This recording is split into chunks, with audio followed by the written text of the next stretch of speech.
کہتے ہیں کہ ایسا ہوا کہ اللہ کے رسول صلی اللہ علیہ وآلہ وسلم جب مدینہ منورہ تشریف لائیں تو مدینہ منورہ میں مخلوط بستی تھی، بستی ملی جلی تھی، اس میں مشرکین بھی رہتے تھے، یہودی بھی رہتے تھے، حضور کے غلام بھی رہتے تھے۔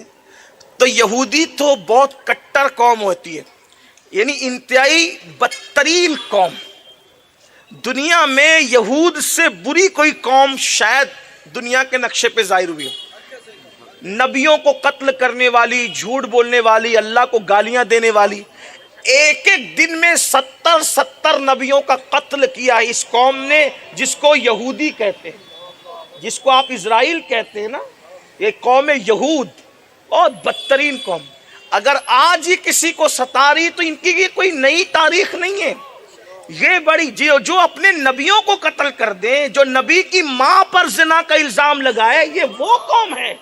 آپ کیا سمجھ، اور انہی کے پیچھے آپ چل رہے ہو۔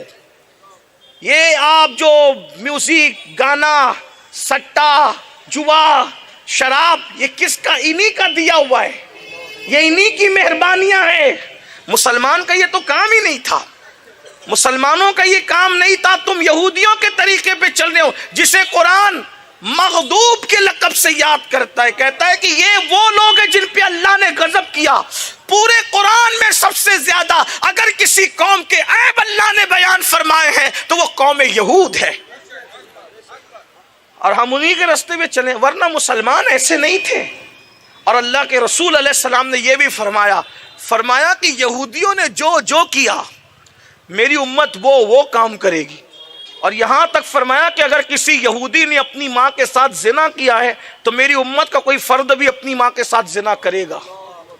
یعنی یہودیوں کی اتنی نقالی کرو گے کہ یہ دور آئے گا، ایسے حالات آئیں گے۔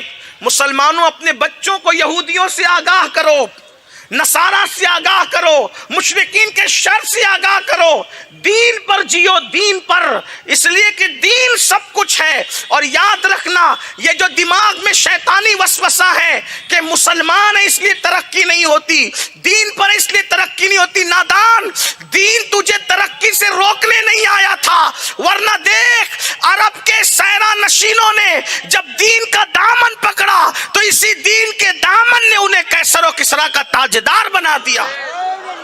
دین کے وجہ سے ترقی نہیں رکی، سچے دیندار نہیں ہو اسی لیے ترقی رکی ہے۔ سچے دیندار بن کے دیکھو پھر کیا ترقی ہوتی ہے دیکھنا۔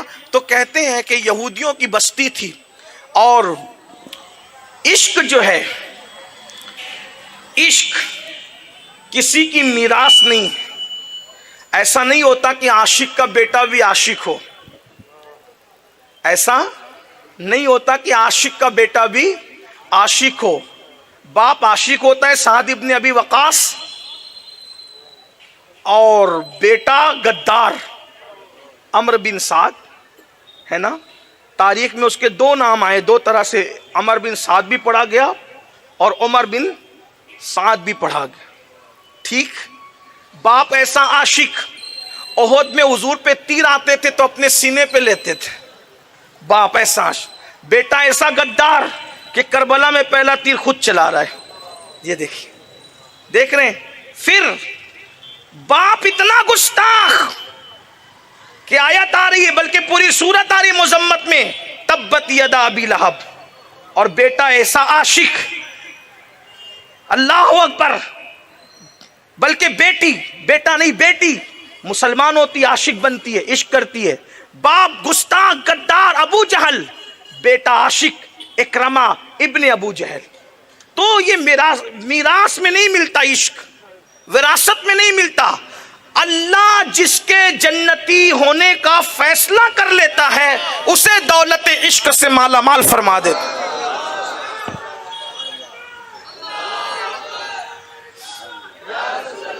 یہ خدائی انتخاب ہے، اللہ اسی کو عشق دیتا ہے جس کے جنت میں جانے کا فیصلہ۔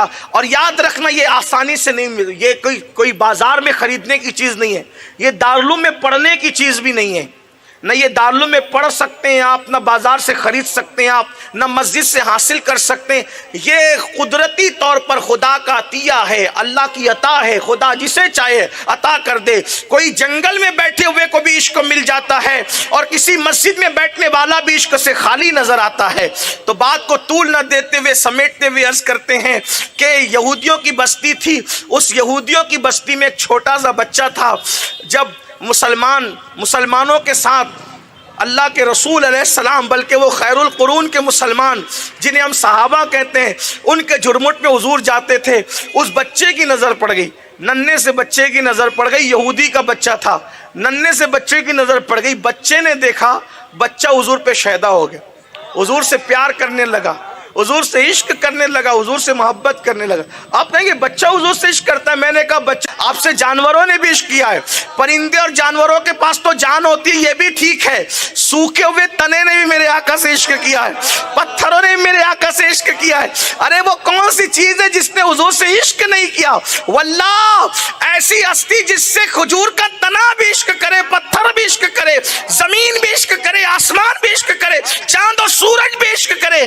اگر ہم فیل ہو رہے ہیں عشق میں تو ہم لوگ فیل، کلمہ پڑھنے والے، کلمہ پڑھنے، روزانہ امتحان عشق ہوتا ہے، روزانہ ہم روز عشق کے امتحان میں فیل ہوتے ہیں۔ عاشق کہلاتے کہاں؟ جلوس میں، عاشق کہلاتے کہاں؟ جلسے میں، لیکن روز عشق کے امتحان میں فیل ہوتے ہیں۔ عشق کہتا ہے الصلاۃ خیر من النوم، نیند سے بہتر ہے نماز۔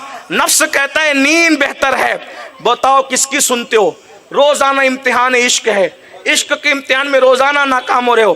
ایک طرف حرام مال کہتا ہے میری طرف آ، عشق کہتا ہے نہیں محبوب نے حرام کیا ہے، بتاؤ کس کی طرف جاتے ہو؟ ایک طرف لڑکیوں کا جمال کہتا ہے میری طرف آ، ایک طرف اس میں مصطفیٰ کہتا ہے میری طرف آ، کس کی طرف جاتے ہو؟ میرے عزیز، اگر سچے عاشق رسول ہوتے تو شاید ہمارے موبائل کے اسکرین پر ہیرو کی تصویر نہ ہوتی، سچے عاشق رسول ہوتے ہمارے موبائل کے اندر گندی فلمیں نہ ہوتی، سچے عاشق رسول ہوتے تو ہمارا حرام مال کی طرف توجہ نہ جاتی۔ ہم تو کہتے ہیں اس حرام مال کو آگ لگے جس سے محبوب کا دل دکھے۔ سیدنا عمر ابن خطاب فرماتے ہیں کہ لوگ چھوٹے اور بڑے گناہ میں تفریق کرتے ہیں، میں تو بس اتنا سمجھتا ہوں گناہ کوئی بھی کرو اس سے رسول اللہ کا دل دکھتا ہے، اس کے علاوہ میں کچھ نہیں جانتا۔ اندازہ تو فرمائیں، روزانہ سینکڑوں مرتبہ گنبد خضرا میں چین سے آرام کرنے والے رسول کو تکلیف پہنچاتے، ان کا دل دکھاتے، ان کو اذیت پہنچاتے ہو۔ اللہ اکبر۔ اما عائشہ پاک نے دیکھا کہ حضور کی چوکھٹ میں کوئی کیل ٹھوک رہا ہے، فرمایا ہٹ یہاں سے، حضور کے آرام میں خلل ڈالتا ہے۔ اللہ اکبر۔ اما جان کو وہ کیل کے ٹھوکنے کی آواز کی تکلیف بھی گوارا نہ ہوئی۔ سوچو جب زنا کرتے ہو تو حضور کو کتنی تکلیف ہوتی ہوگی، شراب کی بوتلیں منہ میں اڈلتے ہوگے تو حضور کو کتنی تکلیف ہوتی ہوگی، عورتوں پر پاپ کی نظریں ڈالتے ہوں گے تو حضور کو کتنی تکلیف ہوتی ہوگی، تمہاری بیٹیاں بغیر دوپٹے کے جب ٹیوشن اور کوچنگ جاتی ہوگی تو حضور کے دل پہ کیا گزرتی ہوگی، جب تمہارے گھر میں سود کے، شراب کے، جوئے کے حرام پیسوں سے کھانے پکتے ہوں گے، اور اس وقت حضور کے دل پہ کیا گزرتی ہوگی۔ حرام مال پر بسم اللہ پڑھ کے کھانے والوں، اپنے ایمان کی خیر مناؤ۔ سود کے دھندے سے بسم اللہ پڑھ کے کھانا کھا رہے ہو، کون سی مسلمانیت ہے؟ شراب کے دھندوں پر بسم اللہ پڑھ کے کھانا کھا رہے ہو، کون سی مسلمانیت ہے؟ لوگوں کا مال غصب کر کے، ہڑپ کر کے، اس مال سے اپنے بچوں کو کہتے ہو کہ پہلے بسم اللہ پڑھو کھانا۔ بسم اللہ تو حلال مال پہ پڑھا جاتا ہے، اور اگر حرام پہ بسم اللہ پڑھ کے کھاؤ گے تو وہ حلال تو نہیں ہو جائے گا۔ کہاں ہو؟ مسلمانوں کو مسلمان بننے کی ضرورت۔ بہت آسان ہے کافر کا مسلمان ہونا، بہت مشکل ہے مسلمان کا مسلمان ہونا۔ کیوں؟ کیونکہ یہ شہادت گہے الفت میں قدم رکھنا ہے۔ لوگ آسان سمجھتے ہیں مسلمان ہونا، یہ بچوں کا کھیل گوشت مچھلی انڈا کھانے کا کھیل نہیں ہے مسلمان ہونا۔ مسلمان ہونا تو یہ ہے کہ دیوان گانے عشق محمد کو دیکھ کر گھبرا گئی ہے گردشیں دورہ کبھی کبھی، اور گردن میں ہاتھ ڈالے ہیں ماہ و نجوم نے، گزرا ہے ان حدوں سے مسلمان کبھی کبھی۔